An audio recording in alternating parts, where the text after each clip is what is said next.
Hello everyone and welcome back to the Gentry garage. So I'm going to sit beside my chassis, and as you can see I've now got it back up on the chassis stands rather than on its wheels, and this is primarily because I want to do all the suspension next. So I've done the front driver side and I've got to do the rear driver side next, that's a good opportunity for me because now I've done, or would have done, but one side complete.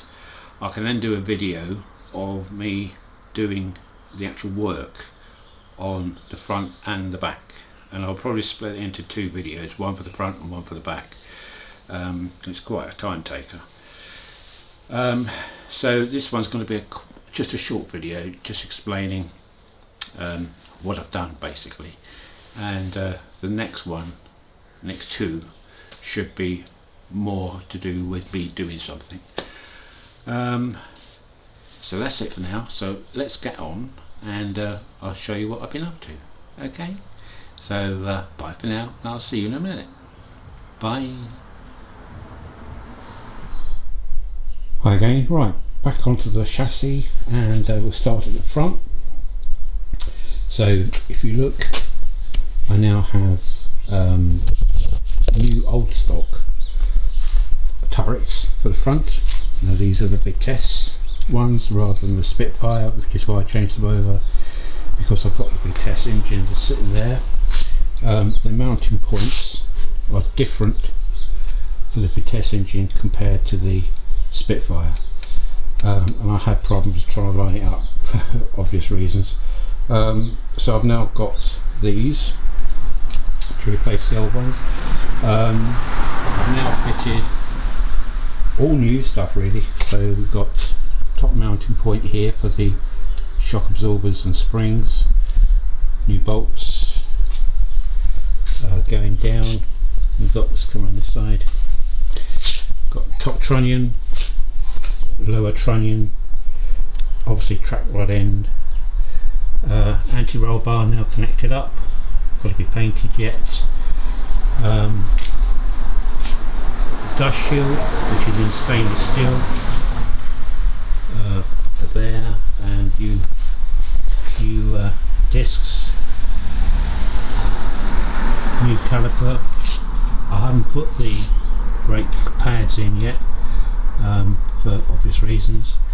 I've got to get, for the fitting here, I've got to get braided hose pipe for connecting to the caliper.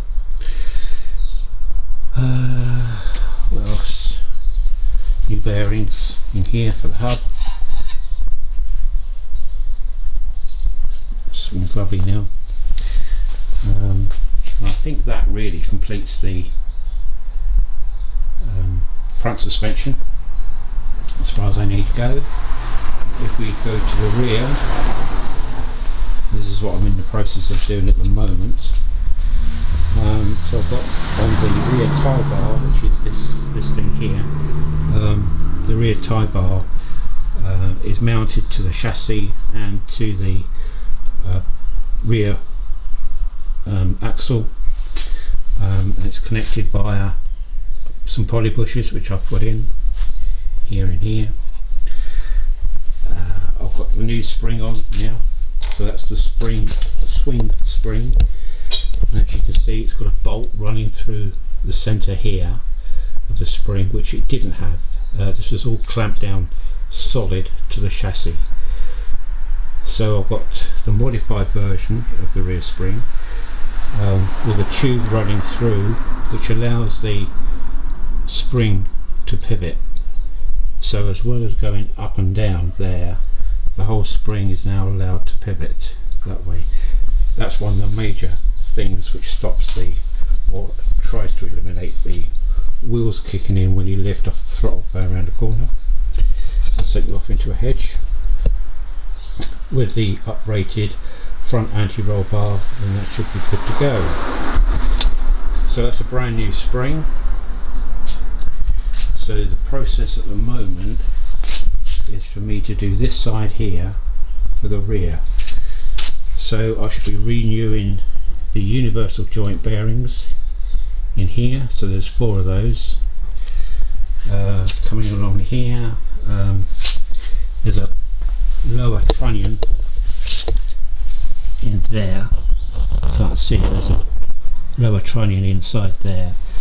I shall get a new kit for that, renew that. And on here I shall take this drive shaft out, get a puller on here and pull that, take that off, check the bearing. I think the bearings are okay actually on this. Again, this is Vitesse now, not Spitfire.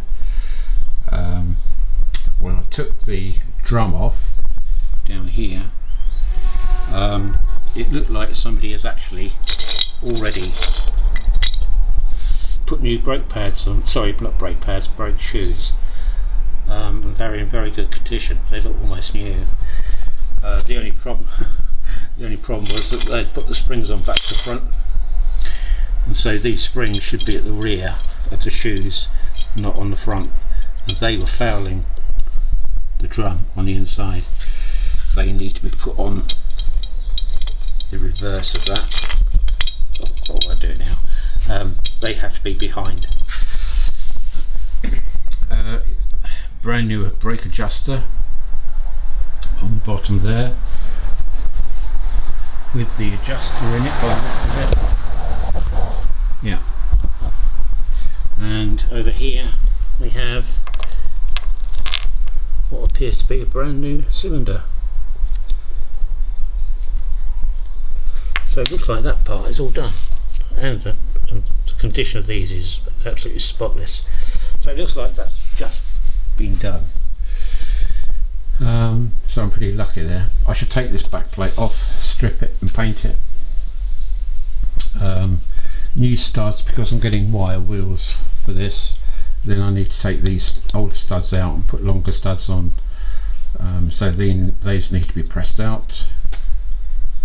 So there's a fair bit of work to do. So that really completes the stage so far. So it was going to be a short video. Oh, shock absorber again sitting on there. It doesn't look too bad, but in the box there I've got some new rear shock absorbers to go on. So we'll have new shock absorbers and springs all round. So that completes that. So the plan of action really as regards videos is that I'm going to carry on doing this.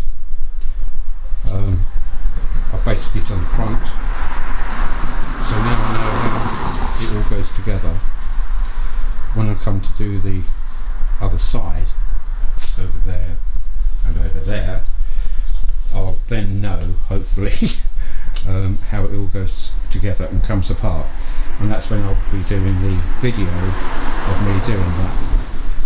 Because of the time factor, I might have to do a video for the front suspension and a video for the back part of the suspension. We'll see how it goes, because that will include taking these off on the other side, that one, taking those off, putting new poly bushes in, taking this all apart and revamping it. So that's the stage of play so far, but it's starting to look really nice.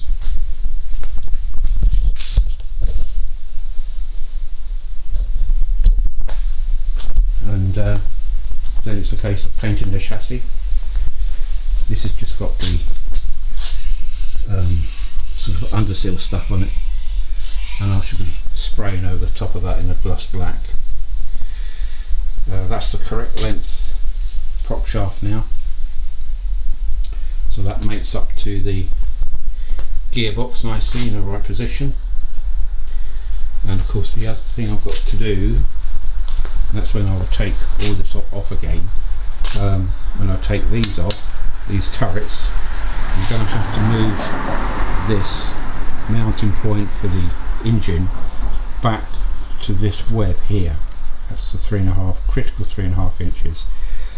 And now I've got these, because I've replaced them, over here, is the old Spitfire ones. And if we look,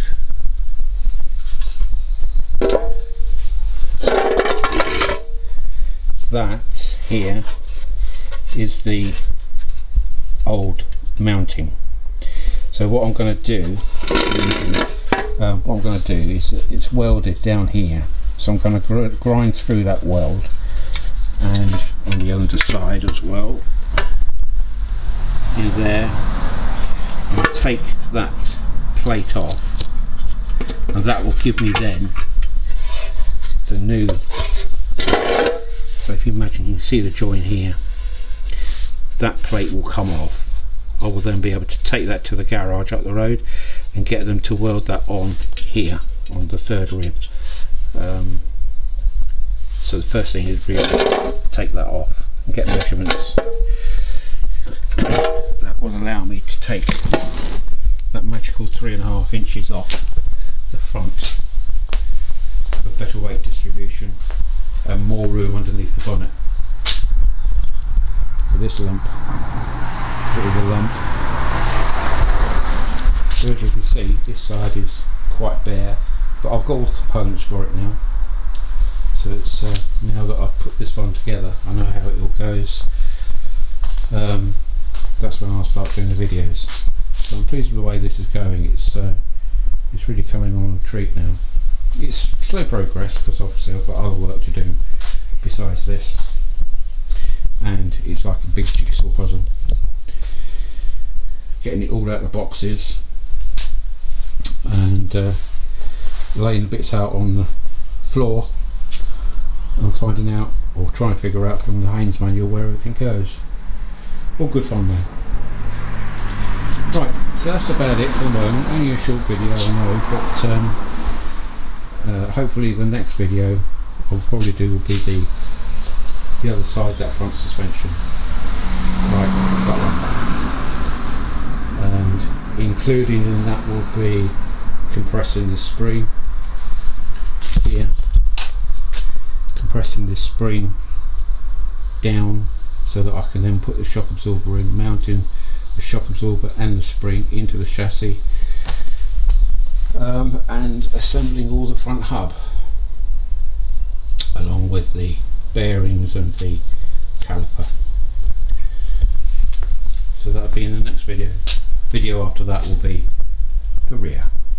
Okay, so I'll see you in a couple of weeks probably when I start to do that front suspension.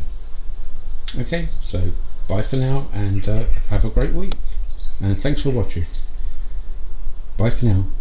Bye.